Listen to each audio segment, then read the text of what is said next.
Let's start. Now I'll be starting up with new chapter, that is chapter number 7. और इस chapter number 7 में हमें जो पढ़ना है वो है डेटाबेस से रिलेटेड, है ना। तो ये जो डेटाबेस से रिलेटेड चीज़ें हैं वो काफ़ी हमें जो है मदद देने वाली हैं, क्योंकि किस तरीके से जो बैकग्राउंड है हमारा, जिसको कि हम लोग बैकएंड बोलते हैं, तो वो बैकएंड जो है किस तरीके से हमें इंटरैक्ट करेगा, किस तरीके से ये हमारे लिए बेहतर साबित होगा, वो सारी चीज़ें इसमें हमें पढ़नी है। तो I will be starting up with the same. और अब जो है हम लोग शुरू करेंगे। तो आई होप कि आप लोग सभी लोग पहले का जितने भी जो क्वेश्चंस हैं या जितने भी काम आप लोगों को मैंने दिया है वो सब आप लोगों ने ख़त्म कर लिया होगा, सब कुछ आप लोगों ने पढ़ लिया होगा। और एक और बात कि एग्ज़ाम्स जो है वो कभी भी हो सकते हैं, चांसेस बन रहे हैं एग्ज़ाम्स होने के। तो आप लोग जो है रेडी हो जाइए सभी लोग, सो दैट आप लोगों को कहीं से कोई दिक्कत ना हो।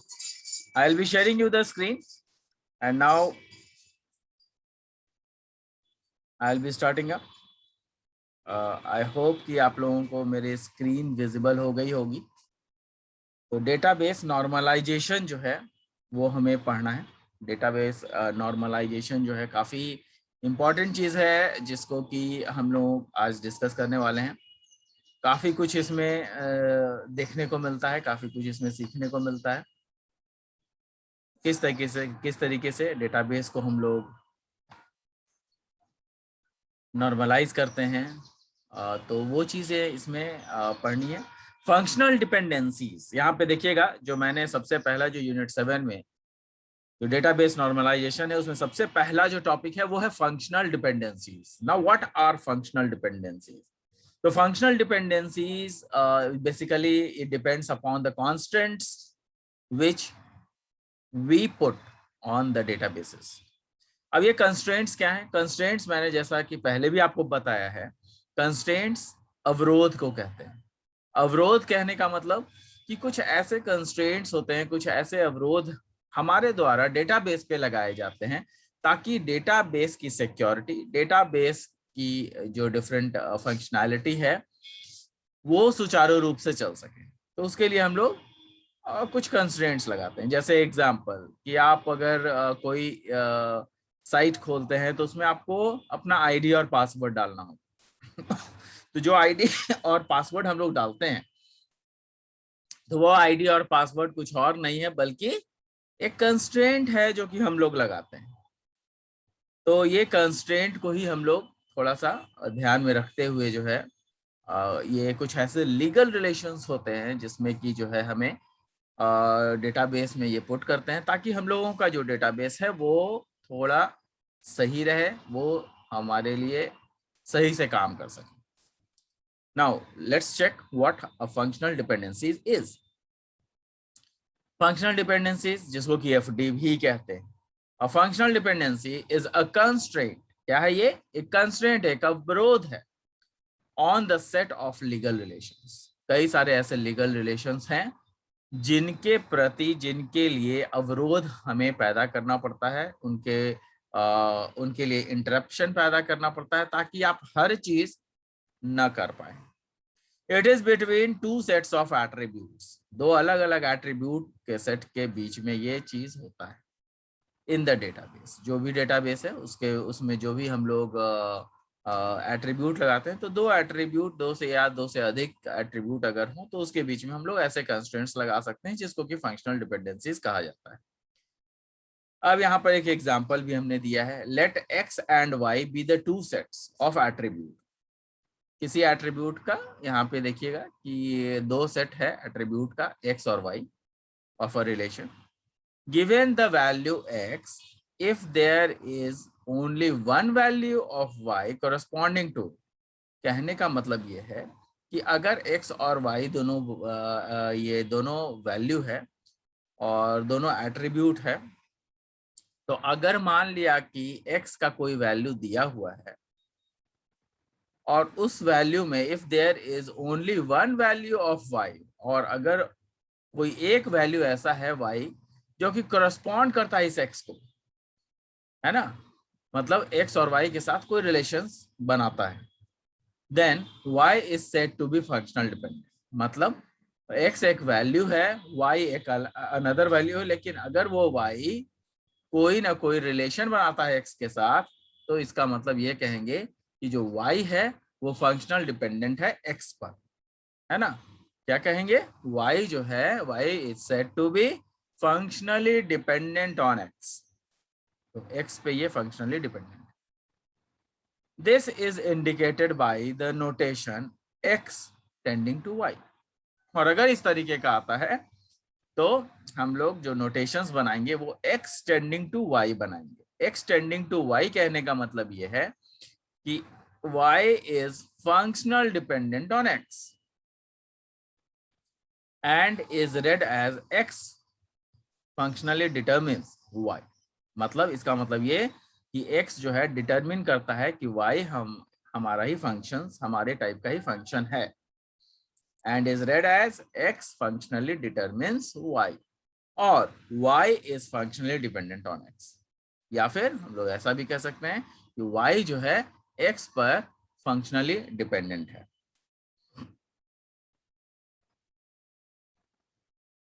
एग्जाम्पल यहाँ पे देखिएगा, given the value of item code there is one value of item name for it। तो यहाँ पे क्या दिया हुआ है, given the value of item code, किसी आइटम कोड में आइटम कोड दिया हुआ है, there is one value of item name, वहां पर कोई एक वैल्यू आइटम नेम का दिया हुआ हो, there is one value of item name for it, दस item name is functionally dependent. तो वो आइटम नेम, अगर वो आइटम कोड दिया हुआ है और उसी आइटम कोड का कोई नेम दिया हुआ है, जैसे आइटम कोड मान लिया कि आपके घर में कुछ खाने का पकवान बन रहा है, तो एक आइटम स्वीट्स दिया हुआ है, आइटम कोड है क्या, स्वीट्स। तो स्वीट्स में बहुत सारी चीज हो सकते हैं, तो अगर उसमें स्वीट्स में आपको गुलाब जामुन दिया हुआ है तो इसका मतलब गुलाब जामुन जो है that will be functionally dependent upon the sweets, है ना। तो इसको ध्यान में रखिएगा कि जो आपका आइटम कोड है और आइटम नेम है ये दोनों फंक्शनल डिपेंडेंट हो सकते हैं। दस item name is functionally dependent on item code, है ना। आइटम कोड जो है आइटम नेम जो है वो फंक्शनली डिपेंडेंट है आइटम कोड पर। फंक्शनल डिपेंडेंसी में also be based on composite attribute. तो फंक्शनल डिपेंडेंसी जो है वो कुछ कंपोजिट एट्रीब्यूट्स पे भी होते हैं। कंपोजिट एट्रीब्यूट्स हम लोग लास्ट क्लासेस में कई बार पढ़ चुके हैं। If we write X Z Y, मतलब एक्स जेड और वाई, तो वाई क्या होगा, it means that there is only one value. क्या है, it means that there is only one value of Y corresponding to the given values of x and z। मतलब कि कोई एक वैल्यू जो है x और z का y में दिया हुआ है। इसका मतलब ये हुआ कि कोई एक वैल्यू जो है x और z का y पे दिया हुआ है ना। In other words, y is functionally dependent on the composite x z। तो यहाँ पे कुछ उसी को दूसरे वर्ड में दूसरे रूप से अगर कहा जाए तो y जो है वो x और z पर डिपेंडेंट है, कंपोजिट वैल्यू उसमें दे रहा है, dependent on the composite x, z। A F D denoted by x y, मतलब अगर कोई फंक्शनल डिपेंडेंसी है जो कि डिनोटेड है, जो कि डिनोट किया जा रहा है x टू y पर, y is functionally dependent upon x, अगर ऐसा कहें तो वो कि यहाँ पे इसका मतलब क्या हो जाएगा, y is functionally dependent upon x। तो F D denoted by x tending to y between two sets of attributes x and y that are subset of relational schema R। तो कोई रिलेशनल स्कीमा R है, उसी का subset है, और इसी के सबसेट में जो है x और y आपका दिया हुआ है। x और y, x tending to y कहने का मतलब y is functionally dependent upon x। R specifies a constraint on the possible tuple that can form a relation instance R. अब यहाँ पे R जो है स्पेसिफाई करता है a constant constraint on the possible tuple that can form a relation instance, that can form a relation instance R of R. तो ये relation instance R of R पर ये जाएगा, रिलेशन इंस्टेंस को चेक करेगा. The constant states that for any two tuples, अगर दो tuple है T1 एंड T2 इन R, मतलब R एक रिलेशन है जो कि T1 और T2 उसका टपल्स है, such that T1x is equal to T2x, यहाँ पर सच दैट T1x है T2x के बराबर है, T1x is equal to T2x. We must have T1y is equal to T2y. तो इसके जरिए जो है हम लोग दर्शाते हैं कि T1y जो है वो T2y के इक्विवेलेंट है. This means that the values of y component of a tuple in R depends on. तो अब यहाँ पर ये कहता है कि this means that the values of y component, जो y component है of a tuple in R, एक R में जो टपल हो सकता है y का कंपोनेंट, दैट डिपेंड्स ऑन और determined by the values of x component, मतलब कि चूंकि x पे डिपेंडेंट है, फंक्शनली डिपेंडेंट है, तो x के कंपोनेंट से वो निकाला जा सकता है कि y क्या होगा. और alternatively the values of x component of a tuple originally, या फिर ये भी निकाल सकते हैं कि x का जो कंपोनेंट है या x का जो वैल्यू है वो ओरिजिनली क्या था. That determines the values of the y component. We also say that there is a functional dependency x to y. तो हम लोग इसको कह सकते हैं कि जो फंक्शनल डिपेंडेंसी है वो x to y है, और that y is functional dependent upon x, या फिर ये कह सकते हैं कि y जो है फंक्शनल डिपेंडेंट है. मतलब कि कहने का मतलब अगर x टेंडिंग टू y आपको मिल गया तो आप ये कहिएगा कि y is functional dependent upon x. The main use of FD is to describe further a relation schema R. जो मेन यूज है वो इसलिए है ताकि हम लोग एक रिलेशनल स्कीमा R को हम लोग दर्शा सकें और फंक्शनल डिपेंडेंट जो है उसको देख सकें. The main use of FD is to describe further a relation schema R by specifying constraints on its attribute. By specifying constraints on its attribute कहने का मतलब जो भी एट्रीब्यूट्स उसमें है उस पर हम लोगों ने कुछ अवरोध अगर लगाया है तो that must hold all times, तो वो जितने बार भी यूज होगा वो उस पर्टिकुलर जो आपका कंस्टेंट लगाया हुआ वो कंस्टेंट हमेशा के लिए ही रहेगा. ऐसा नहीं कि थोड़े टाइम के लिए हो और थोड़े टाइम के लिए नहीं हो, ये नहीं होगा. तो this is the main idea of functional dependency. काफी इंपॉर्टेंट चीज है, फंक्शनल डिपेंडेंसी पूछे जा सकते हैं. आगे देखिए, consider the relation schema employ EMP PROT, employ PR from the semantics of the attribute then. तो इसमें सेमेंटिक्स जो है एट्रीब्यूट का वो शो किया गया है.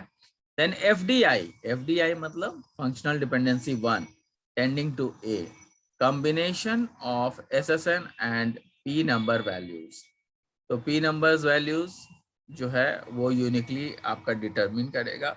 P number values uniquely determines the number of hours the employee works on the project per week. तो ये P नंबर क्या हो गया कि जो कितने जो प्रोजेक्ट हैं उस पर कितने नंबर प्रोजेक्ट पे कितने एम्प्लॉयज कितने घंटे काम कर रहे हैं. तो this will be the basic idea. FD1, a combination of SSN and P number values uniquely determines the number of hours the employee works on the project per week. तो पर वीक जो है कोई आदमी कितना उस प्रोजेक्ट पर काम कर रहा है वो चीज हम लोग इसमें से दर्शा सकते. जबकि वहीं पर फंक्शनल डिपेंडेंसी 2 भी है. फंक्शनल डिपेंडेंसी 2 क्या होता है? FD2, the value of employees SSN uniquely determines the employee name, e name, जिसको कि हम लोग e name कहते हैं। तो फंक्शनल डिपेंडेंसी 2 है, the value of employees SSN uniquely determines the employee name, e name है ना, एम्प्लॉय नेम। जबकि FD3 है जो कि फंक्शनल डिपेंडेंसी 3 हो गया, the value of project number, जो आपका प्रोजेक्ट नंबर है उसका value, the value of project number uniquely determines the project name and project location. तो यूनिकली जो है आपका डिटरमिन करेगा प्रोजेक्ट नेम पर और प्रोजेक्ट लोकेशन।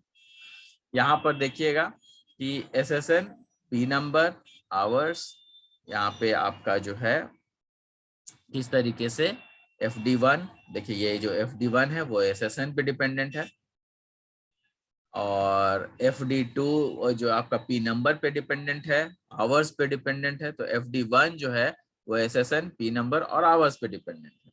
जबकि फंक्शनल डिपेंडेंसी 2 इसी SSN नंबर से रिलेटेड है आपका एम्प्लॉय नेम, और FD3 जो है P नंबर से रिलेटेड है, P नेम से रिलेटेड है, और आपका P लोकेशन से, जो कि आपका FD2 पे डिपेंडेंट है।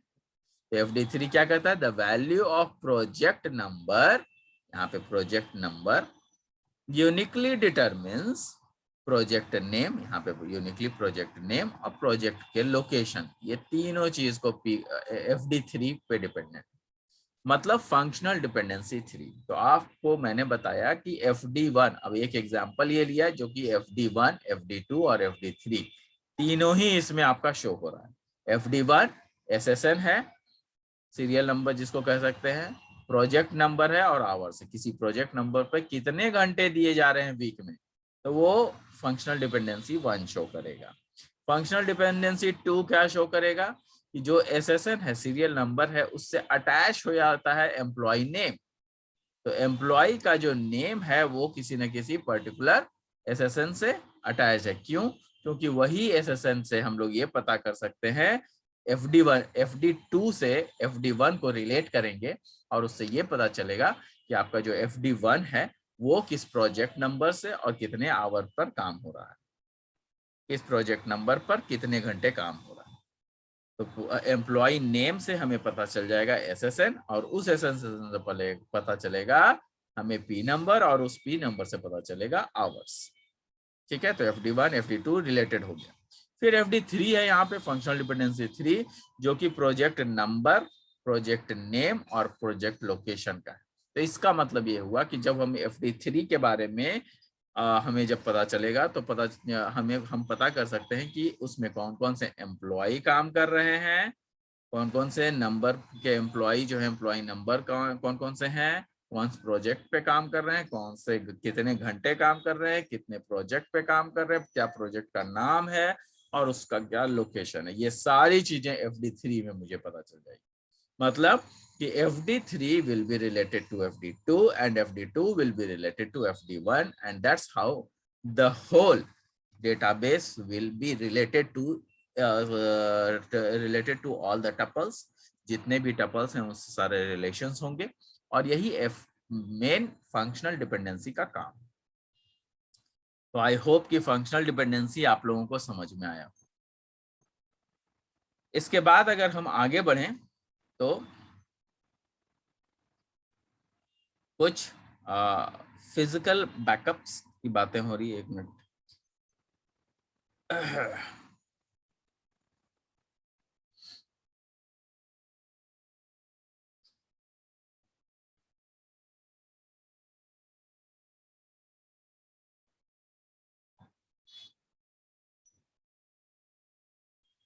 अब यहाँ पे देखिए इंटरफेरेंस रूल्स फॉर FD।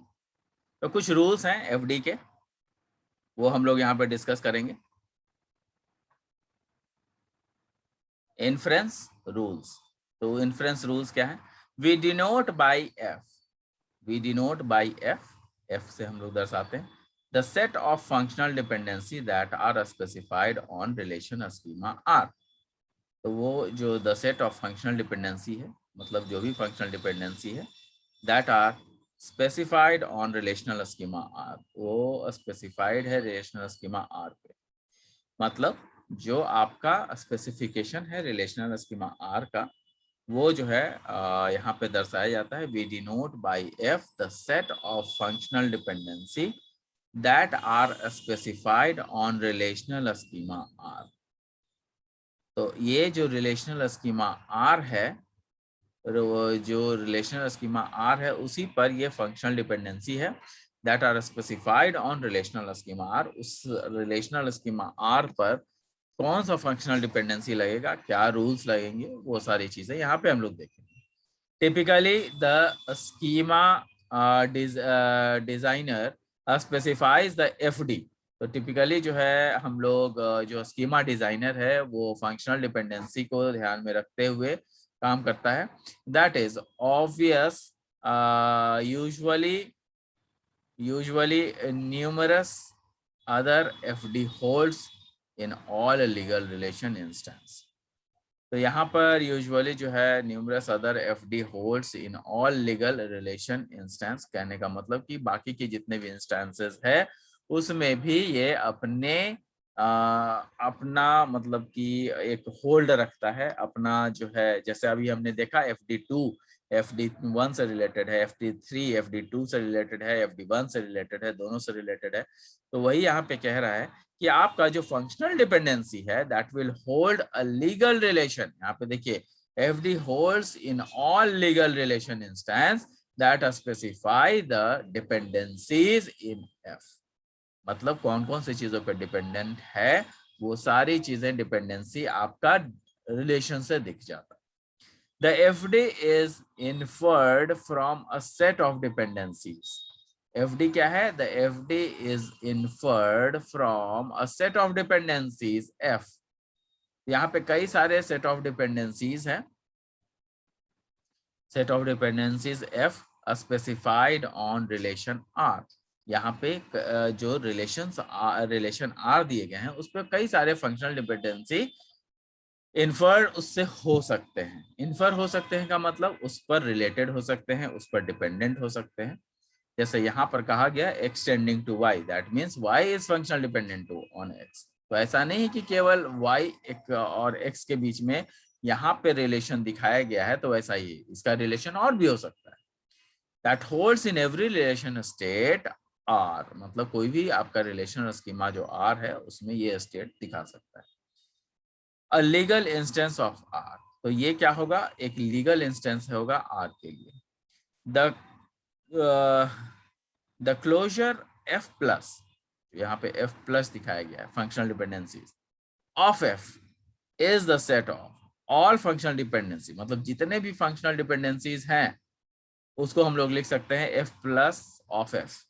मतलब आपका FD1 जैसे था, FD2 था, FD3 था, तो देयर आर 3 फंक्शनल डिपेंडेंसीज, तो F प्लस ऑफ F हम लोग लिख सकते हैं उसमें।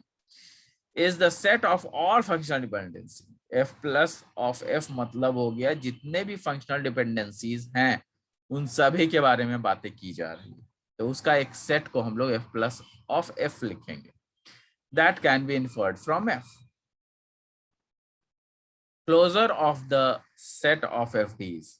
Closure of a set of FDs कहने का मतलब ये हुआ कि आपका जो सेट ऑफ FDs हैं, मतलब सेट ऑफ फंक्शनल डिपेंडेंसीज हैं, उसके लिए जो है ये चीजें यहाँ पे लिखी गई हैं। Closure of a set of FDs, the set of all FDs, मतलब आपका जो क्लोजर है सेट ऑफ FDs का, मतलब बहुत सारे फंक्शनल डिपेंडेंसीज हैं वो आपस में कितने जुड़े हुए।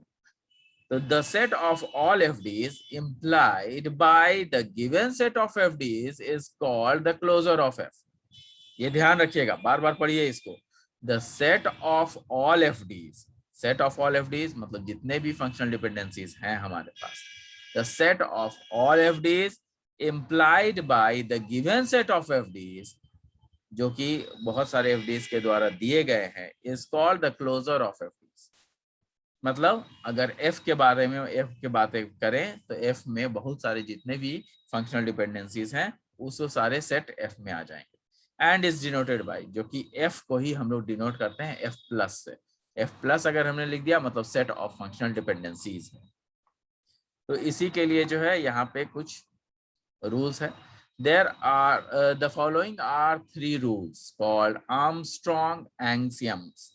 तो यहाँ पे कुछ आर्मस्ट्रॉन्ग एक्सियम्स दिए हुए हैं जो कि रूल्स हैं एफडीज के। Can be applied repeatedly to get all FDs implied by a set of FDs, जिसको कि हम लोग जो है रिपीटेडली देखते हैं कि फंक्शनल डिपेंडेंसीज किस तरीके से एक दूसरे पर डिपेंडेंट है। We use X, Y, and Z to denote sets of attributes over a relational schema R।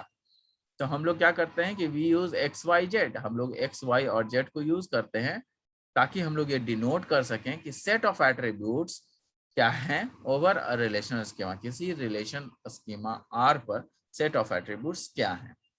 तो ये हो गया आपका रूल नंबर 1, रिफ्लेक्सिव रूल, जिसको कि सबसे पहले क्या कहते हैं, रिफ्लेक्सिव रूल। रिफ्लेक्सिव रूल क्या है, if x is a subset of y then x is tending to y। मतलब ये कि अगर x जो है किसी y का सबसेट है, कहने का मतलब कि x जो है कि y का पार्ट है, तो हम लोग कह सकते हैं कि y is functionally dependent upon x। फिर ऑगमेंटेशन रूल। ऑगमेंटेशन रूल क्या है, x टेंडिंग टू y है then xz is tending to yz। तो ऐसा हो सकता है कि अगर x और y दोनों आपस में फंक्शनली डिपेंडेंट है, मतलब y is functional to dependent upon x है, तो x के साथ जो जुड़ा हुआ चीज रहेगा, जैसे यहाँ पे x और z जुड़े हुए हैं, तो xz will be denoting to yz, मतलब yz will be functional dependent to xz। ये याद रखिएगा, x में z जुड़ गया तो y में भी z जुड़ जाएगा, ठीक है। तो ये ऑगमेंटेशन रूल हो जाता है। तीसरा है ट्रांजिटिव रूल। ट्रांजिटिव रूल क्या है, if x tending to y and y tending to z। अब यहाँ पे देखिए x y मतलब z जो है y पे फंक्शनली डिपेंडेंट है और y जो है x पे, तो इसका मतलब ये हुआ कि z जो है वो भी फंक्शनल डिपेंडेंट होगा x पर। x tending to y, y tending to z, इसका मतलब z भी जो है वो x पे फंक्शनली डिपेंडेंट होगा। तो दीज आर द 3 रूल्स, इसको याद रखना है, इसको आप लोग बाय हार्ट कर लीजिए, इसको पढ़ लीजिए बढ़िया से, फंक्शनल डिपेंडेंसी लिखिएगा, ये सब चीज लिखना पड़ेगा, ठीक है। Each of these 3 rules can be directly proved, तो ये डायरेक्टली प्रूव भी किया जा सकता है from the definition of functional dependencies. जो भी फंक्शनल डिपेंडेंसीज है उस पर ये सारे रूल्स को पुट ऑन किया जा सकता है। Moreover the rules are complete in the sense that the given set of f of fd's, all fd's implied by f। तो मतलब जितने भी फंक्शनल डिपेंडेंसीज है, यहाँ पे फंक्शनल डिपेंडेंसीज क्या क्या हो गए, x tending to y, y tending to z, x tending to z, तो ये सब 2-3 आपके सेट हो गए फंक्शनल डिपेंडेंसीज के। तो इसको हम लोग किससे डिनोट कर सकते हैं, f+ से डिनोट कर सकते हैं। All fd's implied by f can be derived from f। तो जो भी फंक्शनल डिपेंडेंसीज है इसी से, जैसे x और y दिया हुआ था, y और z दिया हुआ था, तो हमने x और z को उसी से निकाला है ना। क्यों, क्योंकि x y जो है फंक्शनली डिपेंडेंट है x पे, z जो है फंक्शनली डिपेंडेंट है y पे, तो भाई z जो है फंक्शनली डिपेंडेंट होगा x पर। तो all fd's implied by f can be derived from f using the rules। These rules can be used to derive preciously the closure of f+। तो इसी को हम लोग f+ भी कह सकते हैं। तो this is all about functional dependencies. आज मैंने आपको पूरा फंक्शनल डिपेंडेंसीज बता दिया है, इसको आप लोग पढ़ेंगे। Please take the screenshots so that you can have the notes, proper notes. और यहाँ पर जो है मैंने आप लोगों को बताया है, अगर तो फंक्शनल डिपेंडेंसीज सही से आप लोग पढ़ के रखिएगा, क्योंकि ये काफी इंपॉर्टेंट होने जा रहा है। ये देखिए, ये आपका पहला लास्ट पेजेस हैं 83 और 84। इसके पहले का पेज में भी मैं आपको दिखा देता हूँ, सॉरी ये गलती से खुल गया था।